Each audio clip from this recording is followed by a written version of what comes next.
Today, All we're going right. to talk about GRITNESS, what it is, Danny's role within GRITNESS, and I have a bonus feature of hot seat questions for former U.S. national teamer and former pro player Danny Califf.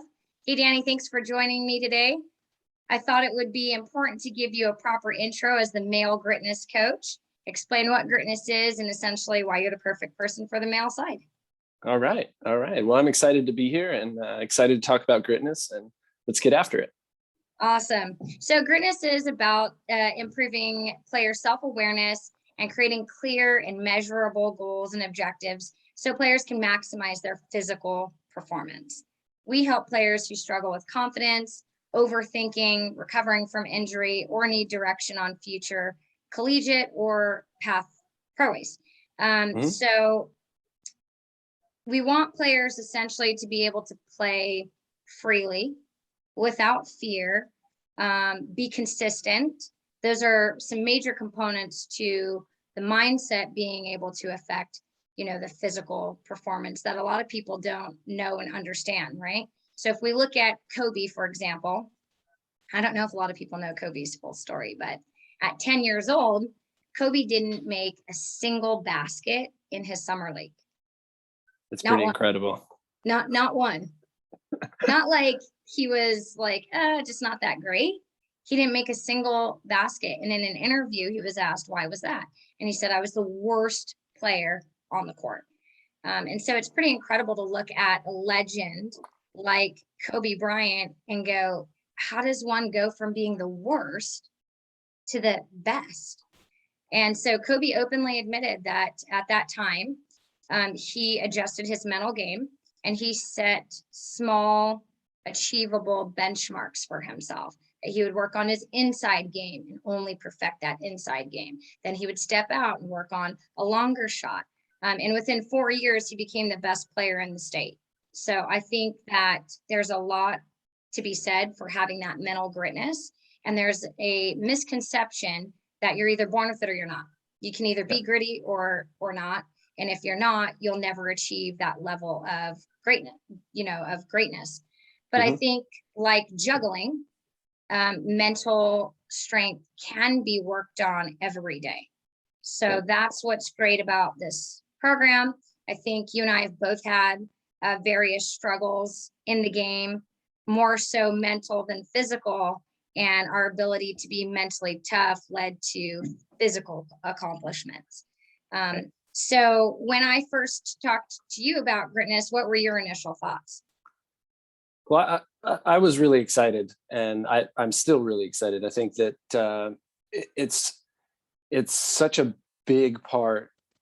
Having grit or having mental toughness in sport is hugely overlooked, and because the only thing that people see is your ability on the field, and in one situation, in a game situation, nobody sees the time that you put in training, that all the other things that go into what makes that performance good or bad.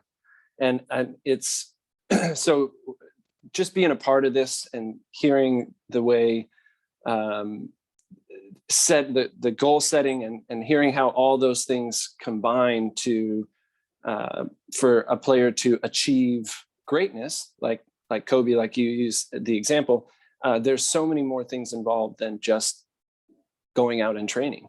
You have to be aware of what you're training. You have to be aware of your body. You have to be aware of all the other factors that go into relational things, relationships with the coach, relationships with teammates, that affect that. All of those things go in to the pie or to the pot, so that when you go out on the field to perform, you have all that stuff can come out of you, right? It's already in there. That's what you spend all those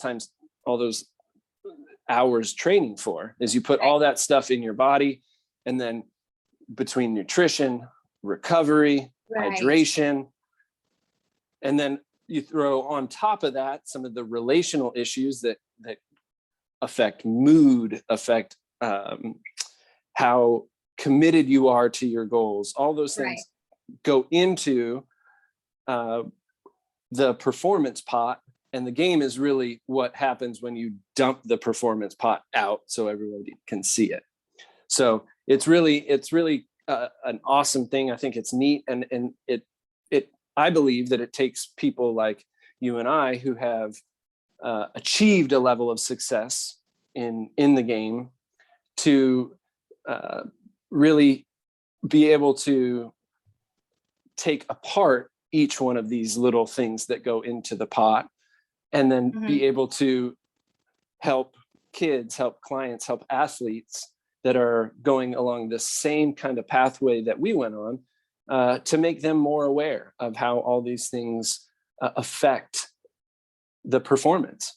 Right. And the performance is the only thing that we see and that other people see, but really the performance is a culmination of all those little pieces coming together, and the performance is actually like when it comes to fruition.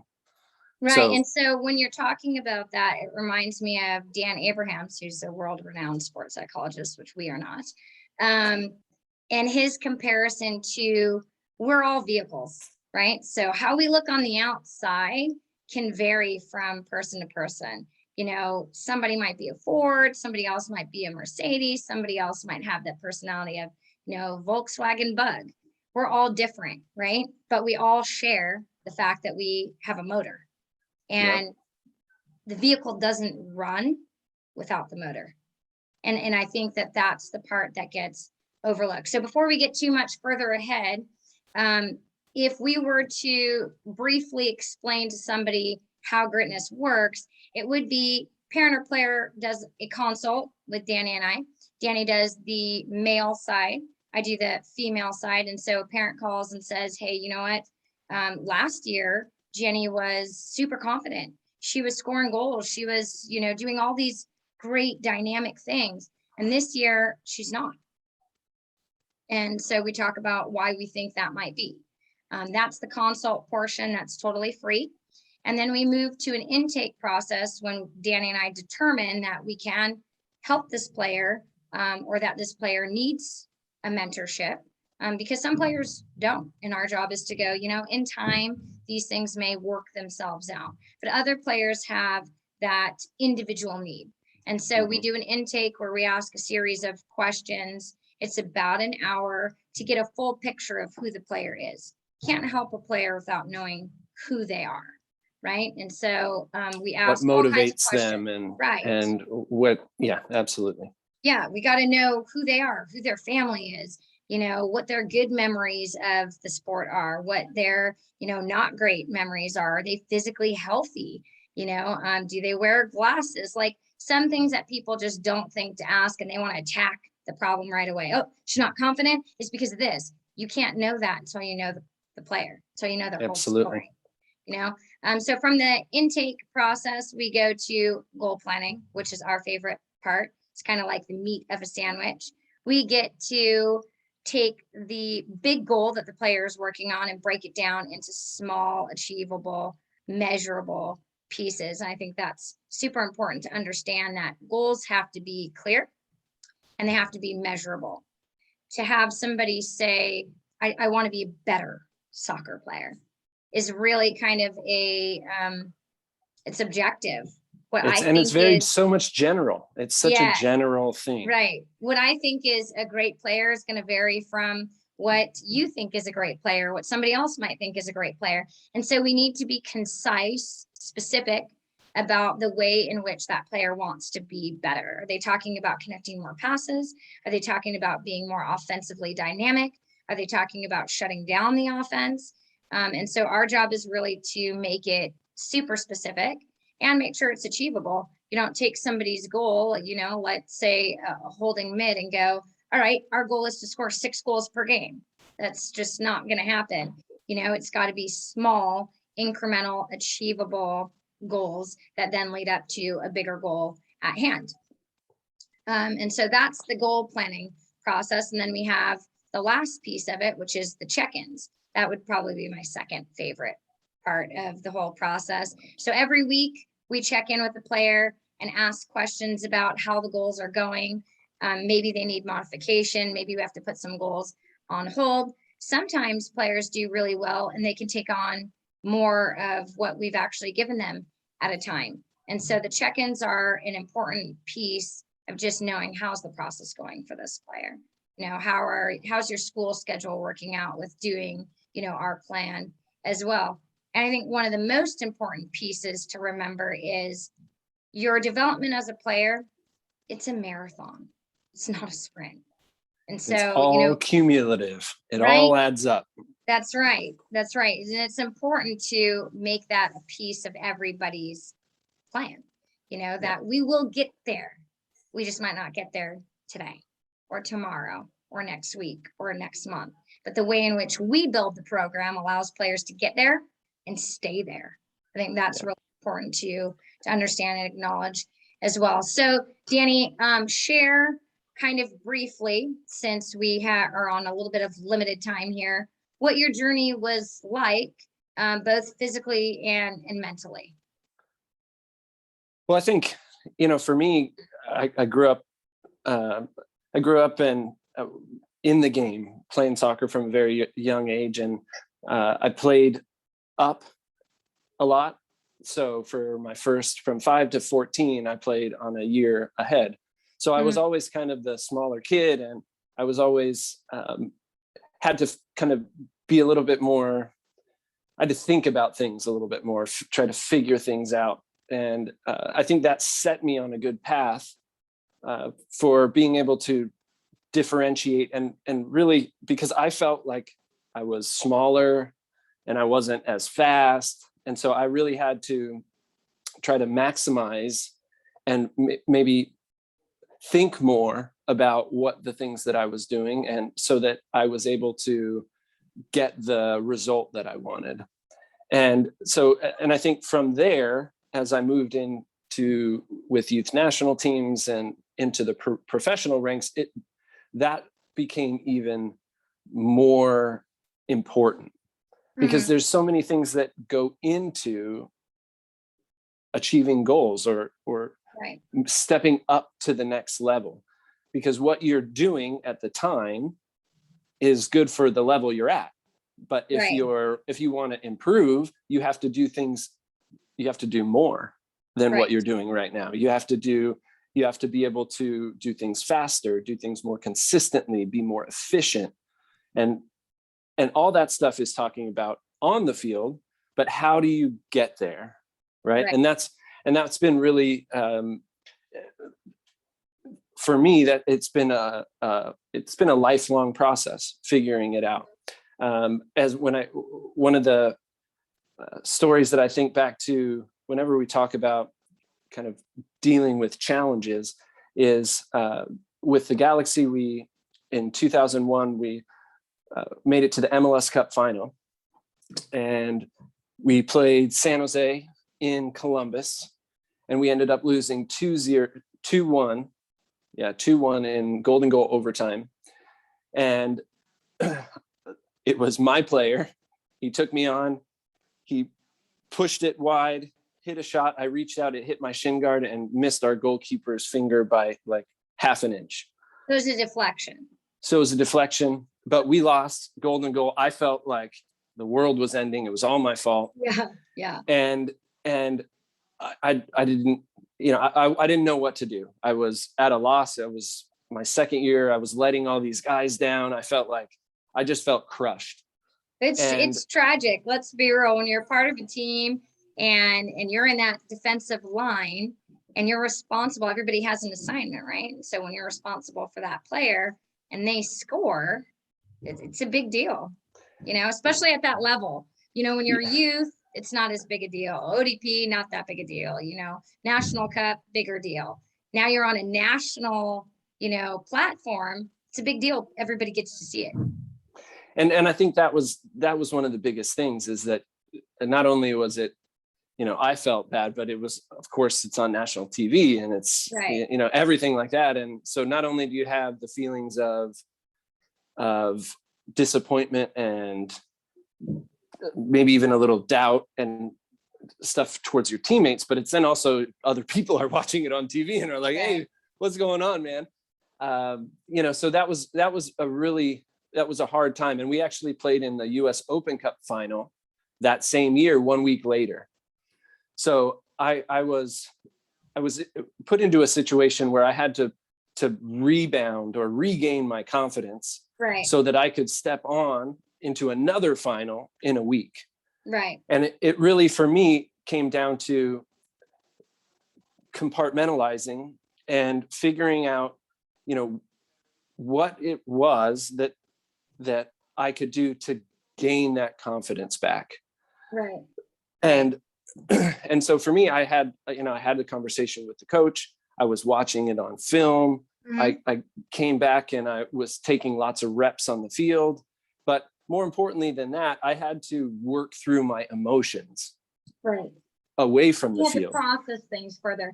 I think there's an interesting concept that a lot of coaches kind of generically use, or even other mindset coaches, and they go, you know what you have to do? Got to flush it. I think the concept is great.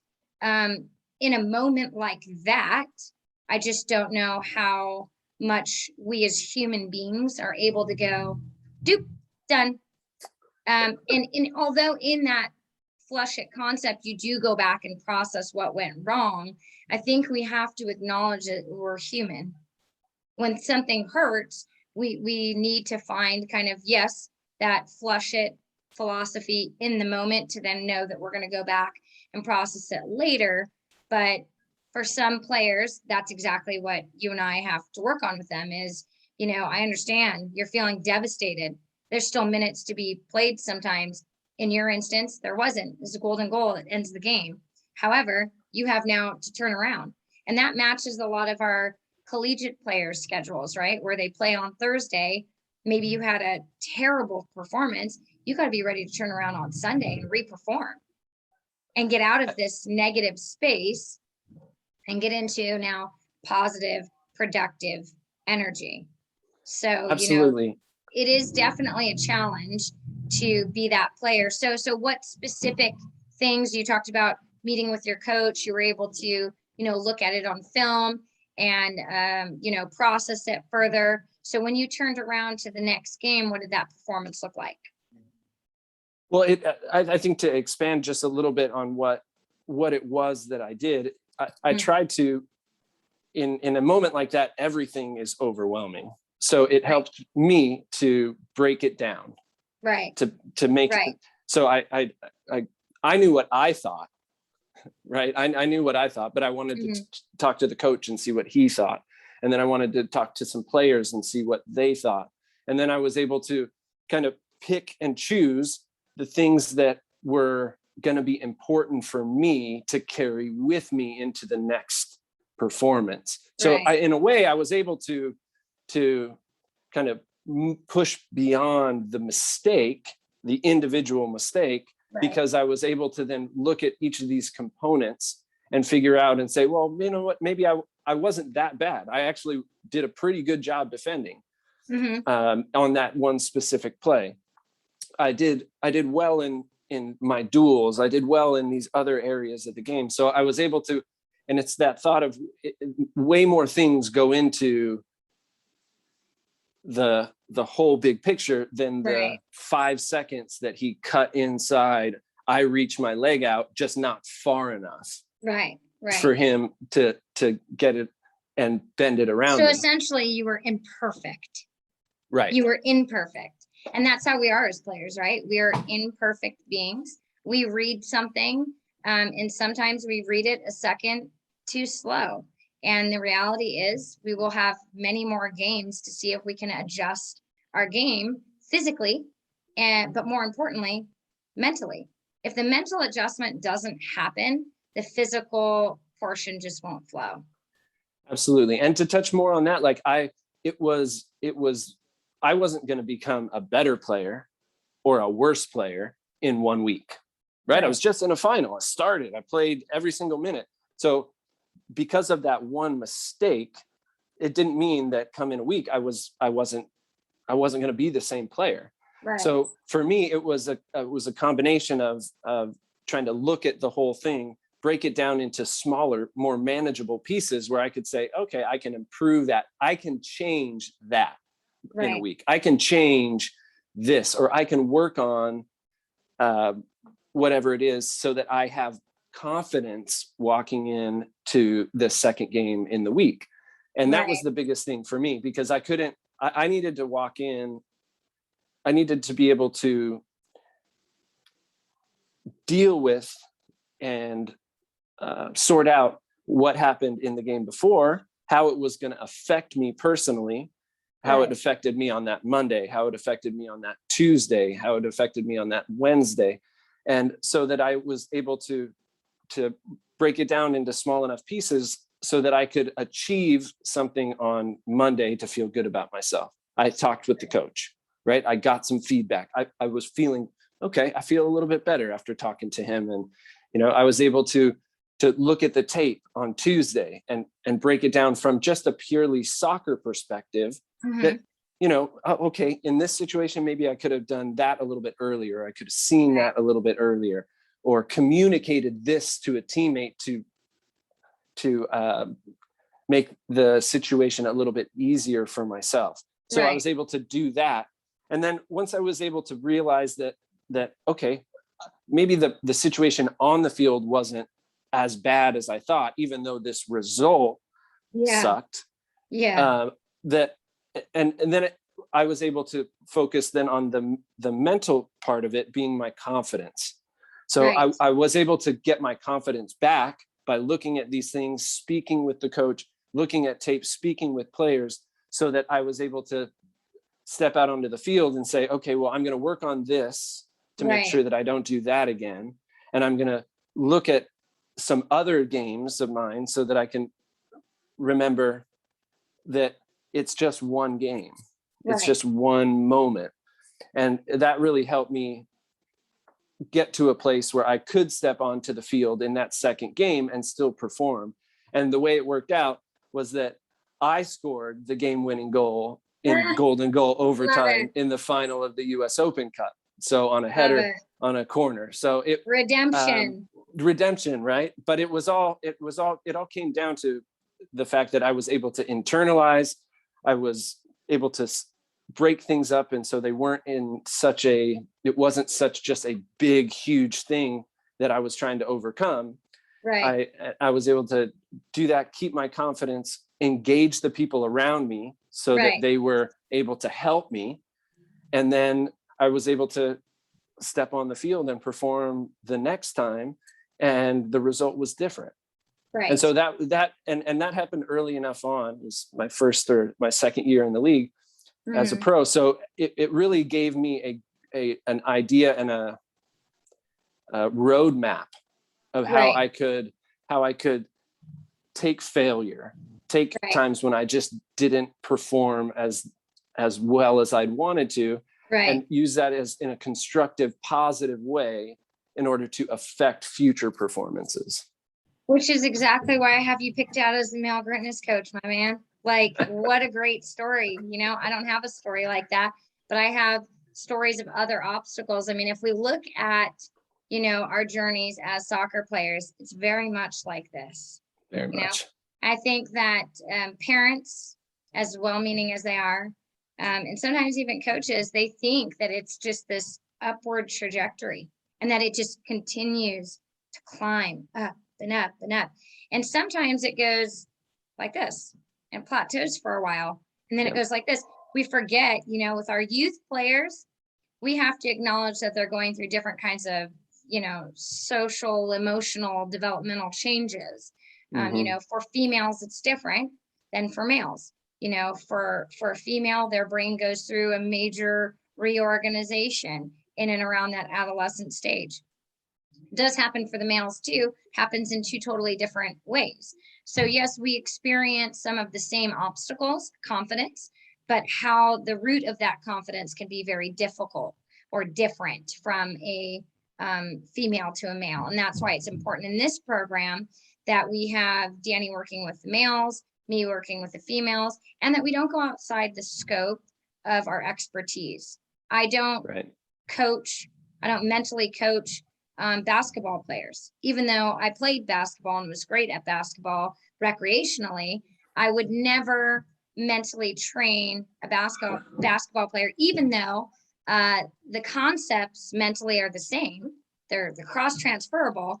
I don't know the techniques. I don't know the plays. There's a lack of being able to relate to the person on a more intimate level. And that's what makes this program great. That's what makes this program, different, unique, in that we don't just broadly coach everybody and anybody in any sport. We specifically coach just soccer players because we can relate.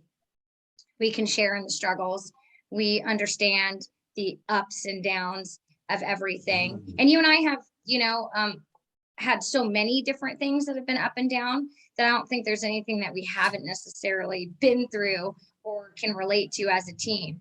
I had medical issues. I had knee injuries. You had physical injuries. You have other things that happen. I lost my college coach during the time that I was playing. It's a huge impact to your mental game, right? Adjusting to a new coach, dealing with grief and loss. These are all components that I feel like require sometimes a special person to be able to properly affect change and guidance. And ultimately, I think you and I would both probably say we wish we had people like you and I back then, somebody to help guide that process. We learned it by trial and error, by seeing what worked for us and what didn't, and probably could have taken some avoidable downfalls if we had somebody mentoring our process. I know that for me for sure. But that's what makes our ability to now build this program and share it with other players so awesome, is that, we don't want to see them go through avoidable downfalls. There's going to be downfalls. That's part of life, and teaching how soccer and life mirror each other is really important and a big part of what we do here as well. But there are ones that are avoidable. And for sure, our job is to make sure that we educate and provide knowledge to parents and players so that they can have a smoother journey if possible. And I think a lot of times when, and this happens to me, and I'm sure it happens to you, when you're in a situation, it feels to you like everything needs to happen now. I want change now. I'm feeling bad now. Yes. And so sometimes I feel like having been through it, we can say like, look, it happens, right? It happens to this player. It happened to me. It happens to other kids that are your age. We see it on the fields every single day. And so to be able to give a little bit of perspective as well, that maybe parents who haven't been in that situation, they haven't been elite soccer players, or they haven't been elite athletes necessarily. So if we can offer a level of perspective that is also in along with some goals and how to prevent some of these avoidable, or try to lessen some of these avoidable things that happen, it really is a pretty unique thing that we get to do. I mean, we just happen to come up with something that nobody else really has at this point. And we're excited about it, and we're excited about sharing it. And we could talk all day about this, you guys. So are you ready for the hot seat portion? For the hot seat. All right. Let me see it. Give it to me. Are you ready for favorite food? This is going to be, I'm going to go back to my. Don't gross me out, man. No, ice cream. Favorite food is ice cream. It's my favorite. Eat ice cream for dinner? No. So, but it's I'm not a huge dessert guy. I'm not a huge sweet guy, but man, I have a soft spot for ice cream. What kind? I love gold medal ribbon from Baskin Robbins. I love cookies and cream. I love shakes too. Like I love vanilla malts. I love chocolate malts. My goodness, you like any ice cream, it sounds like. Yeah, I'm a pretty big ice cream fan, but I think it comes from the fact that I worked at Baskin Robbins for 4 years when I was in high school. So it's my only other job. That's hilarious. I love it. What's your spirit animal? My spirit animal. This was hard, but I think, I think it's a phoenix. Okay. All right. So we talked to,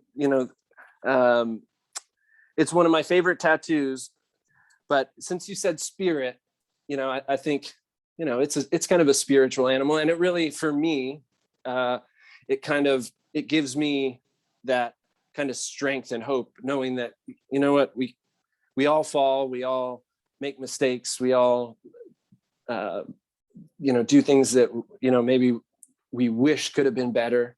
Yeah. And that Phoenix really just kind of represents, for me, rising above it and rising out of the ashes, man. and Evolution. yeah. And so Love that's really my, I have that tattoo, and that's really for me, and it has been a case in my life where it's really helped me kind of, get through it and push through it and rise. I love that. I love that. He jumped on to my most meaningful tattoo. Is that your most meaningful tattoo? That is my most meaningful tattoo. I get it. I love that. No, actually, I take that back. I would be remiss if I said that my most meaningful tattoos are the tattoos of my kids. Okay. They're the most meaningful tattoos. Yeah. I've got those too. We're equally, I think you have a couple more tats than I do, but I've got the lion, so that's my spirit animal. My most meaningful ones would definitely be the ones with my kids' names on them. Although a close second would be, I love this. I mean, with COVID, you just never know what kind of background noise you're gonna get. Like all day, I've been hearing noises. I did promise my G 2011 team and all teams that have ever played for me, if they ever won a state cup, national cup, I'd get their names tattooed. No team has ever come close, so I've really never had to worry about it. And then this G 2011 team just like picked up a little spark. And throughout the season, the thought came to the back of my mind, like, Lord have mercy if these guys actually achieve this. Like, I will be really at a loss of words as to how I'm going to handle this. And, as they started going into their season and they won every single game in their summer, they won every single tournament.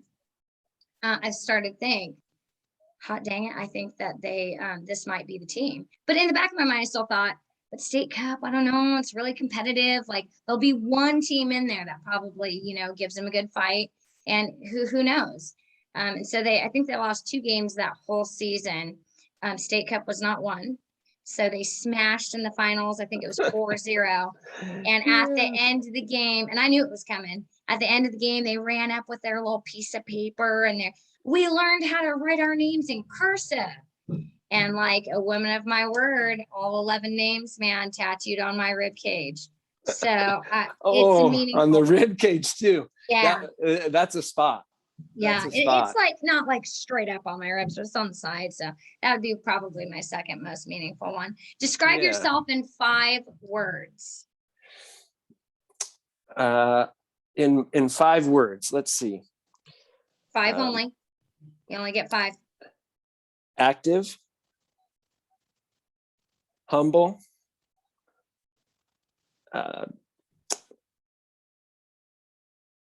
let's see.